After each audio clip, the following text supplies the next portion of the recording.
Bien, les saludo nuevamente.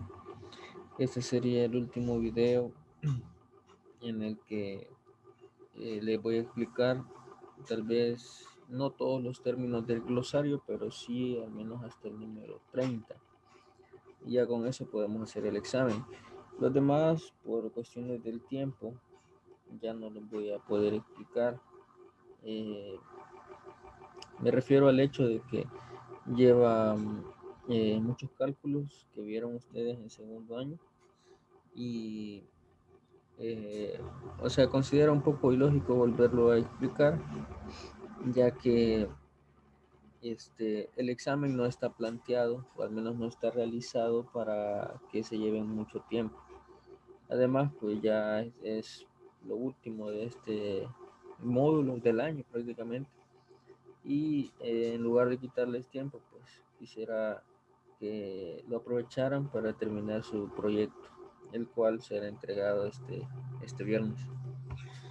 Bueno, nos habíamos quedado acá en el transformador de poder. Habíamos estado hablando la vez anterior sobre el transformador de audio. Hablábamos que, bueno, aquí lo vamos a recapitular. Hablábamos que dependía la aplicación, así iba a ser la conexión o la parte donde se iba a colocar dicho transformador, ya sea como entrada o ya sea como salida. Entonces, ahora nos corresponde continuar con el siguiente término, que sería el transformador de poder. En este caso son los famosos llamados transformadores de alimentación. Se ocupan sobre todo para fuentes. eh, y bueno, estos ya los han utilizado ustedes desde primer año. Este, y quizá el más común, ¿verdad? Es el de 110 a 12 más 12. En el caso de ese 110 voltios sería el lado primario y el 12 más 12 es lo que otorga en el secundario.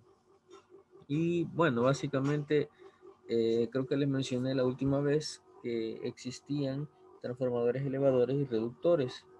En este caso, los elevadores son los que obviamente elevan el voltaje en el lado secundario. Es decir, que eh, por decirlo de una u otra forma, en el lado primario se ingresa un valor de voltaje pequeño y en el otro lado pues se obtiene mucho mayor.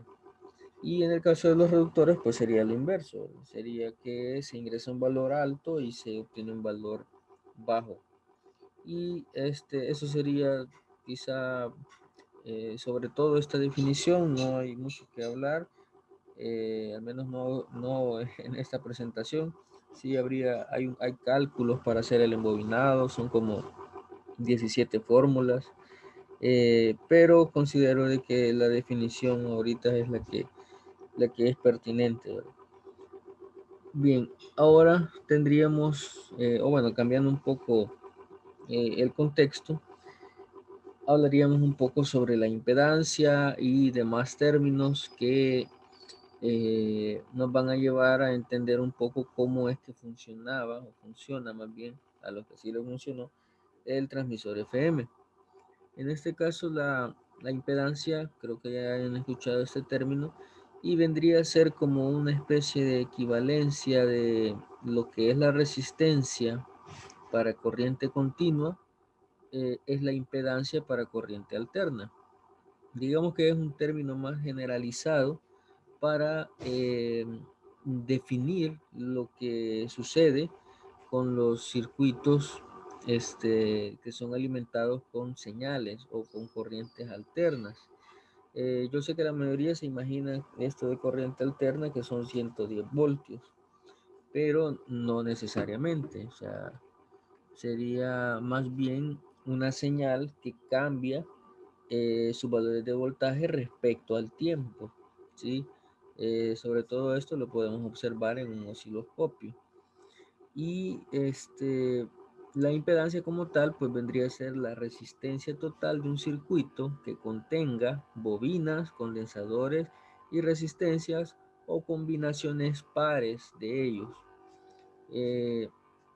Porque si se dan cuenta, O bueno, si se recuerdan, en el caso de las bobinas teníamos que la oposición que ofrece la bobina se llama reactancia inductiva. En los condensadores la reactancia capacitiva y en las resistencias o resistores, más bien, pues es así tal cual, ¿verdad? La resistencia. Les explicaba de que nosotros vulgarmente lo llamamos así resistencias, pero el nombre real del elemento es resistor. Entonces, solo esa aclaración. Eh, en este caso, la impedancia en fórmula, por decirlo de esta manera, se resume en tener la raíz del valor de la resistencia al cuadrado más el valor de la reactancia en ohmios al cuadrado también, ¿verdad? Bueno, ambos valores son en ohmios, pero los dos están elevados al cuadrado, se le saca una raíz y ahí tendrían la impedancia. Si lo analizamos de una u otra forma, esta impedancia vendría a ser como una hipotenusa de un triángulo, en donde los catetos vendrían a ser la resistencia y la reactancia. Y fíjense que bueno, quizá en otra lámina está un diagrama, quizás voy a cambiar con respecto al manual. Por aquí, bueno, aquí estoy más adelante, ya vamos a llegar a esto, pero lo que yo quiero que observen es esto. Miren. Entonces, vaya, por ejemplo, ángulo de reactancia es esta como gráfica. Si ustedes observan, la reactancia inductiva toma un camino, la reactancia capacitiva toma otro camino, ¿sí? Y la resistencia como que las atravesara, como que si fuera el tercer eje, por decirlo de esa forma. Y en este caso, si nosotros tenemos una reactancia inductiva, que sería la de aquí arriba, y no hay valores en la reactancia capacitiva, o sea, esto se anula, la parte de abajo, tendríamos estos dos lados. Entonces, la impedancia como tal es el hecho de unir este punto con este otro punto, o sea, sacar esa hipotenusa que estaría por acá, más o menos, y eso sería la impedancia. Y en el mismo caso, si solo hubiera una reactancia capacitiva y una resistencia, sería en este caso. Eso solo es para como aclarar o como para ilustrar gráficamente lo que quiero dar a entender respecto a la impedancia. Vaya, aquí solo se ha puesto esta X, o sea, no se ha puesto ni XC ni XL, porque digamos que se asume de que se han combinado ya sea una resistencia y un capacitor o una resistencia con una bobina. ¿Qué sucede cuando se combinan los tres? Ya vamos a llegar a eso. Ahí son los llamados circuitos RLC. Bueno, ahorita comenzamos con los circuitos RL, que son las combinaciones de resistencias y bobinas. Si observan, eh, la fórmula vendría a ser lo mismo que el caso anterior. O sea, si se fijan es idéntica, solo lo único que cambia es de que la X ya tiene un acompañante, que es esta L, que identifica, o bueno, quiere decir que es la reactancia inductiva. Vaya, en este caso la fórmula se puede aplicar tanto a circuitos en serie como en circuitos en paralelo, ya que la misma combinación resistencia bobina lo permite. Y cabe destacar que esta fórmula es aplicada obviamente solo para corriente alterna o señales, no es corriente continua. Entonces, vaya, ¿qué pasa si yo en una pregunta les digo, obtenga la impedancia total del siguiente circuito, sabiendo que el valor de la bobina es tantos henrios, por decirlo así? Por ejemplo, podrían ser 10 henrios. Entonces, yo no les estoy dando, con ese valor de en henrios, no les estoy dando la reactancia inductiva, les estoy dando el valor de inductancia de la bobina. O sea, es como darle ese valor, como que yo les dijera que la resistencia vale 10 ohmios, que en este caso, perdón, este sería, que en este caso la resistencia, ustedes saben que es su unidad de medida. En el caso de la bobina, su unidad de medida es el henry, pero la propiedad que ofrece dicha bobina a los cambios de corriente alterna se le llama, bueno, la oposición más bien a esos cambios se le llama reactancia inductiva.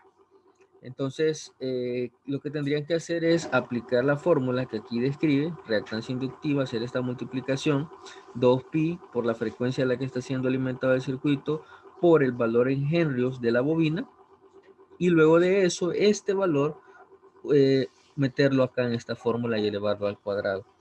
Eso, por favor, ténganlo claro, porque si no, obviamente, ¿verdad? Les va a salir mal.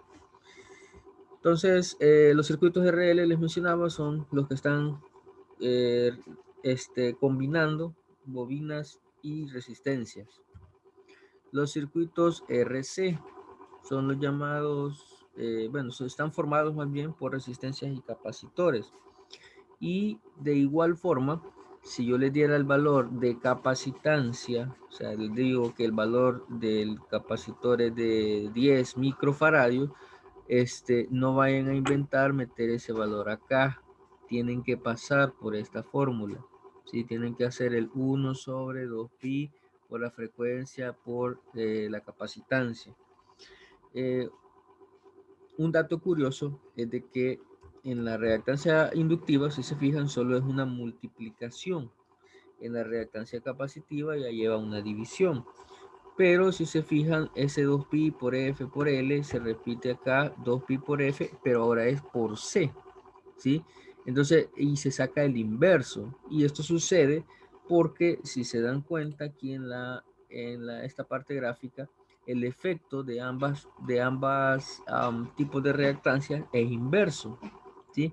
Si se fijan, el de la reactancia capacitiva va hacia abajo y el de la reactancia inductiva va hacia arriba.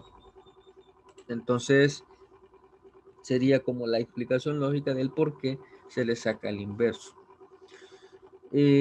Bueno, las fórmulas no están complicadas. Yo les recomendaría que las sacaran así aparte, para tenerlas a la mano, ¿verdad? Para estudiar. Y o sea, no es la gran cosa lo que van a hacer. Bien, en el caso de los circuitos RLC, ya no es la combinación RC, sino que ya lleva los tres elementos. Se pueden, bueno, digamos que se pueden clasificar en serie y en paralelo. En serie, el circuito más sencillo está formado por uno de cada uno, por decirlo de esa forma. Una resistencia, un condensador y una bobina, conectados uno tras otro. Hay que destacar que este análisis es para fuentes de corriente alterna, es decir, que esto no es para fuentes de corriente directa. Sí, o sea, esto no existe en la corriente directa, es en la corriente alterna, porque como les repito, la impedancia es la oposición que ofrecen este tipo de circuitos a la corriente alterna. Bien, y la fórmula, si se dan cuenta, no es más que la resistencia al cuadrado más la resta de ambas reactancias. ¿Por qué la resta?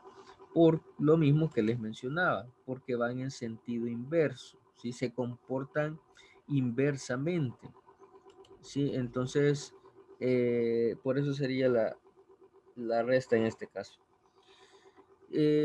Vaya, aquí de igual forma, en uno de los ejercicios yo les puedo dar solamente el valor en henrios de la bobina, el valor de la capacitancia, y ustedes tendrían que sacar las dos reactancias y restarlas. Así que esa sería como la explicación lógica. Vale, algo que destacar por acá, sería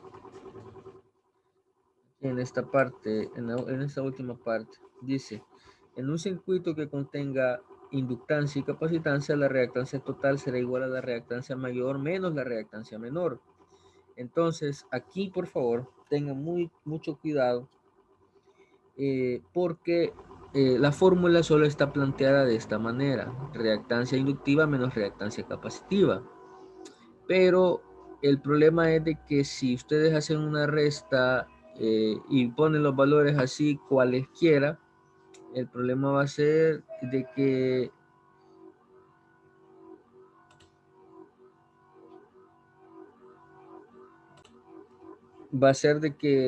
la, el valor que podrían obtener, en este caso podría ser negativo, y al salir de acá pues sale negativo, y la resistencia, digamos que fuera muy pequeña, al hacer la suma algebraica puede que les dé un valor negativo internamente, les va a quedar una raíz de un valor negativo, y eso no existe a menos que sean números imaginarios. Eso lo van a ver en álgebra lineal de la U. Así que eso al menos no lo podemos hacer acá. En todo caso, lo que tienen que hacer es observar, ¿sí?, los valores de reactancias, cuál es el mayor, cuál es el menor, hacer la resta y ya, solamente. Y luego de eso, pues aplicar la fórmula como tal. Bien, en el caso de los circuitos RLC en paralelo, la fórmula anterior solo aplica, escuchen bien, a los circuitos en serie. En paralelo ya involucra un término llamado resonancia, que aquí es básicamente a lo que yo quiero llegar con respecto a su circuito, el transmisor. La resonancia se da cuando el valor de reactancia, los valores de reactancia, tanto capacitiva como inductiva, se anulan. Entonces, ahí podemos decir que el circuito resuena. Vale, ¿cómo más podemos ilustrar esto? Bueno, en medio del glosario, bueno, así en este orden está, ¿verdad? Están lo de los tipos de filtros. Voy a dejar esto un poco de lado ahorita y ya les explico. Y paso al de la resonancia. Les mencionaba, este fenómeno sucede cuando la reactancia inductiva y la reactancia capacitiva son iguales. Es decir, que eh, digamos que se anulan, por decirlo de esta forma. Sus efectos se cancelan y el circuito resuena. Vale. Existe la resonancia en serie y la resonancia en paralelo. Y como pueden observar, los valores de reactancia son iguales, son 100 ohmios y 100 ohmios en cada caso. Entonces podemos llegar a esta igualdad, XL es igual a XC, entonces la XT o reactancia total va a ser igual a XC menos XL igual a 0. Y por ley de Ohm, podríamos decir de que si las reactancias son iguales, la corriente en un circuito en serie es la misma, ¿sí? Entonces el voltaje en la bobina y el voltaje en el capacitor van a ser iguales. Y en este caso los dos voltajes se anularían. Es decir, que prácticamente acá tendría un circuito cerrado, porque este circuito estaría resonando. Ahora, la resonancia en serie lo único que causa es la anulación de este circuito. Pero en la resonancia en paralelo, no digo que no se pueda buscar una frecuencia acá, pero el problema es de que digámoslo así, por el comportamiento de este tipo de circuito en serie, eh, este tipo se ocupa más en las emisoras de AM, si más no recuerdo. Entonces, no es muy aplicable a lo que yo quiero darles a entender, que es lo del transmisor, ¿verdad? La resonancia en paralelo, sí.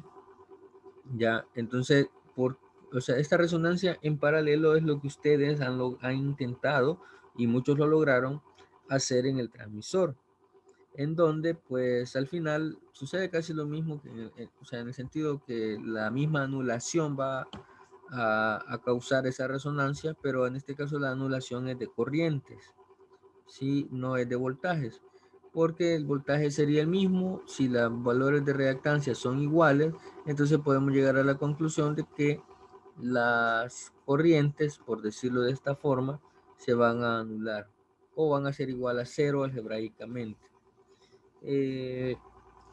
Vaya, para poder entender esto, o al menos captar la idea de lo de la frecuencia de resonancia, aquí está la fórmula. Esta fórmula pues se obtiene, aquí está la parte explicativa, aquí está. se obtiene básicamente de la igualación de las dos reactancias, de la fórmula de las dos reactancias. Al hacer esta igualación, hacen sus despejes. Al final, pues, la, la frecuencia, digámoslo así, que venimos como tomando en cada fórmula y o sea, de manera independiente, se vuelve una frecuencia de resonancia. Entonces se vuelve un factor común. Y eso hace de que, bueno, aquí está, llegan hasta acá y al final pues la fórmula queda así, queda de esta manera. Y esto 0.159 es simplemente la constante, ya que al dividir 1 entre 6.28 pues me va a dar esto y me queda de esta manera. 0.159 sobre la raíz de la bobina por el capacitor. O en este caso no es reactancia inductiva ni reactancia capacitiva, es el valor de inductancia de la bobina y de capacitancia en el capacitor. Si la bobina es de 0.01 microhenry, pues eso es lo que hay que poner. Si el capacitor es de 10 microfaradios, eso es lo que hay que poner. No hay que pasar por la fórmula de reactancia inductiva y reactancia capacitiva. Que les quede claro eso. Vaya, ¿qué hubiera sido ideal o qué hubiera sido lo más genial en el circuito del transmisor? Pues simplemente podrían haber despejado la fórmula, esta como tal, y haber seteado o establecido los valores que necesitaban o que tenían más bien a la mano o lo que ustedes querían idealmente. Por ejemplo, si yo decía que la frecuencia de resonancia, al menos yo quería que estuviera en la 98.5 MHz, ese valor hubiera puesto acá en FR.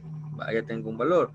0.159 es la constante, la raíz de. Vaya, aquí viene el detalle de que la capacitancia, el valor de capacitancia del capacitor, pues yo lo puedo poner acá, 10 microfaradios, 10 por 10 elevado a la menos 6.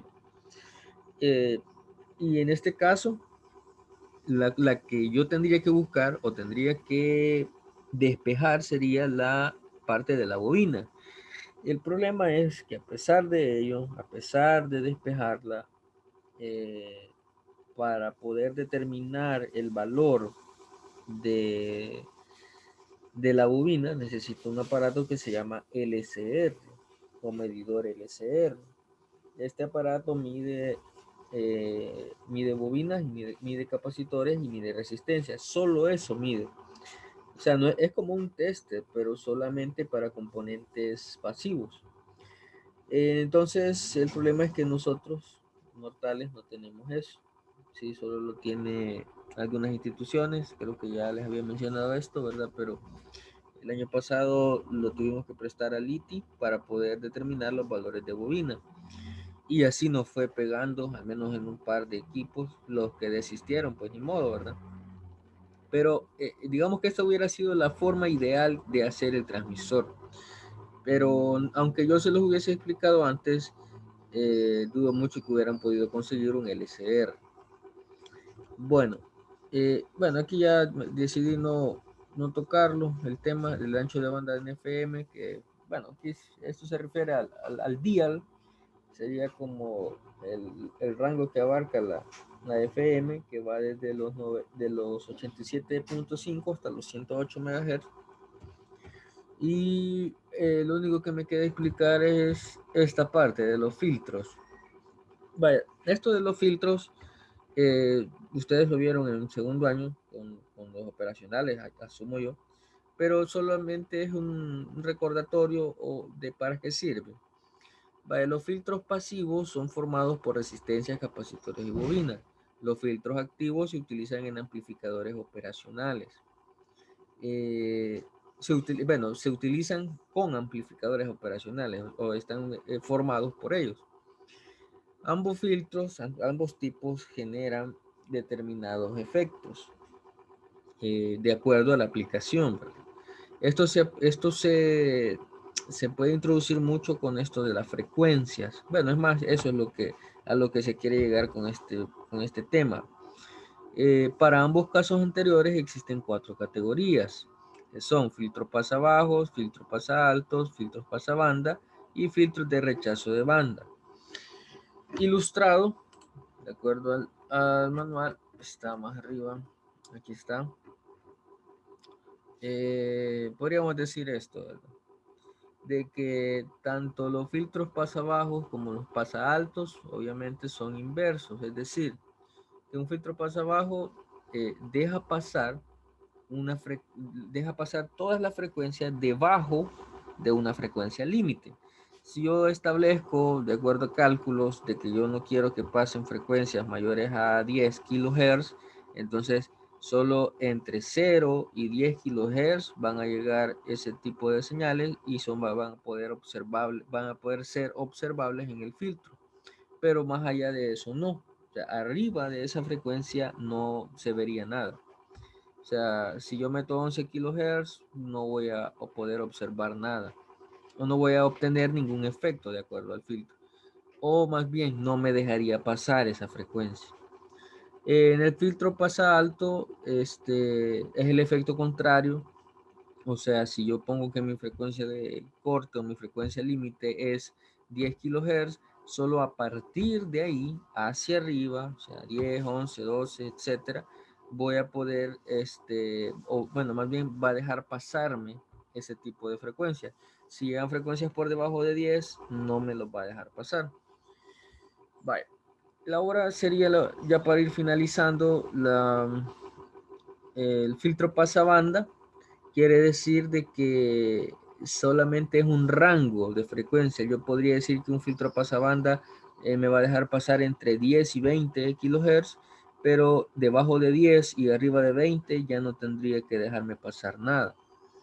Y el caso del filtro rechaza banda es como para eliminar ciertas tipo de frecuencias. Es como decir, digamos que si este me deja pasar en un rango, este no me va a dejar pasar en un rango. Es decir, que puedo tener que entre 10 y 5 kilohertz no me deje pasar. Pero de 10 hacia abajo, de 5 hacia arriba, sí me va a dejar. Esa sería como la diferencia entre estos dos. O sea, tanto como el alto como el bajo y el filtro pasabanda y el rechazabanda o sea, se comportan de forma inversa.